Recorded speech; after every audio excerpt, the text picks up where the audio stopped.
Elena is calling us from Vancouver. Elena, welcome to the show. Hi, well, thank you. What did you want to share? I would like to share that my son was a victim of a predator online. He's 18, and I caught the situation before anything bad happened. He still won't tell me exactly what happened, but it was in the process of developing. And I can tell you that predators are very skilled at building relationships, and they do it slowly. They transfer the kids from one platform to another so that the kids feel safe. They introduce sexual language slowly so that the kids can't really tell that this is happening. Kids are not capable of of defining whether this is a bad situation or not. And my message to parents is to screen your kids' social media platforms for strangers. This wouldn't be happening at the rate that is happening if we wouldn't allow our kids to connect with strangers. If they don't know people in person, they shouldn't be connecting with them online. If a bunch of strangers showed up at your house, you wouldn't be like, sure, okay, all these people that I don't know, go have fun with my kid, take my kid out for the day. We wouldn't do that. So why are we okay with our kids connecting with people that they've never met in person? If we, as parents, as the adults, go through our kids' accounts and guide them through, this person seems like they're your friend, but they're not. This is probably, normally they make themselves very relatable, so they're a little bit older than them. They give them a lot of advice. They find out what issues the kids are dealing with, and the kids really find comfort in connecting with these people. But if you can tell your kid that's not, a girl that is like 2 years older than you, that's a 40-year-old man talking to you. Like, you don't know who that person is. So to me, as parents, if we would not allow our children to hang out with strangers in person, why are we doing that online? Why are we not seeing the signs way before they start, when they're connecting with these people? How did you come to learn this, that your son had been having these exchanges? Because my son said, I met this girl online and she would like to attend my graduation. And I was like, what? And my first reaction was like, oh my God, he's never had a girlfriend before. Like, okay, so, I didn't want to react negatively because I wanted him to have the space of he met a girl and okay, let's figure this out. And then this girl was a couple years older than him.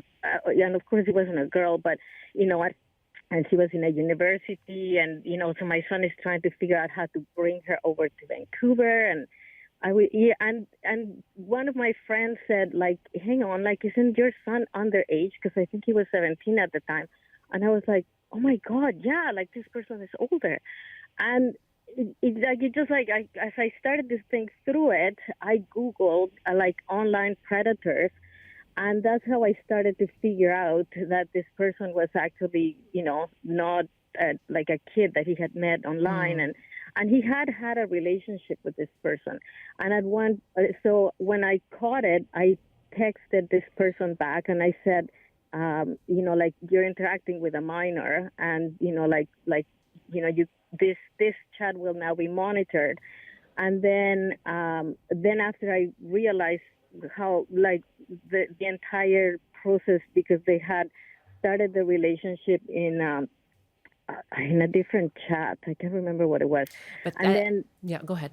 And then they and that's part of the pattern. They transferred the relationship to another platform, Snapchat, I think, because what happens with Snapchat is that kids feel safe sending pictures because they disappear. But in this Snapchat, you can see that the other person took screenshots of whatever my son sent to that person. Helena, I don't want to get too much into the details of what your son has been through, just to protect his privacy as well. But wow, it sounds like you really intervened. And your message was to intervene and to not let your kids start to get to know people that are actually strangers. But what about before that? You have, it sounds like you have a pretty open relationship with your son and you have those conversations. But I would have never guessed that, given all the conversations that they had had at school, that he would have fallen victim to this. Because this person, like what my son said, is like, oh, a whole bunch of us know this person because this person had asked them, like, to be introduced to other friends. So there was kind of like a handful of boys in grade 12 who knew this person and like this person had become familiar to them as a friend. So, like it would have never occurred to me that he would not see the signs. But then when I looked at the progression of the relationship, it's like there's no way he would have known what the signs were. Like even for me, when he told me about this girl, I was totally into the ride for like, okay, well, let's figure out how to bring this girl. Like, why is she coming? And you know what I mean? Like it took me a while to see it. So, I mean, how could we expect them to see it? And now, are you able to have, with your son, you're able to talk about this and resolve it? Well, he didn't want to tell me anything about it. Like he kind of like cut off the relationship and kind of like move on. Let's put this behind us. Of course, he's learned the lesson, but to me, the bigger lesson to me as a parent who got caught in this story. It's like, like why, like to me, I kind of wish that like if I could have done this all over again, I would have been more vigilant about do not engage with strangers, period. If you don't know the person, like someone in person, do not friend them on any platform. That sounds like a good point to end on. Elena, my goodness, what an ordeal and experience that you've been through. Thank you so much for calling in and sharing some of that and sharing what you learned with other parents and other listeners as well. Yeah, well, hopefully, if I could help anybody with what I learned, I could. Yeah, that would thrill me. Yeah, all the best to you and your son. Okay. Thank you. Take care. Thank you. Bye.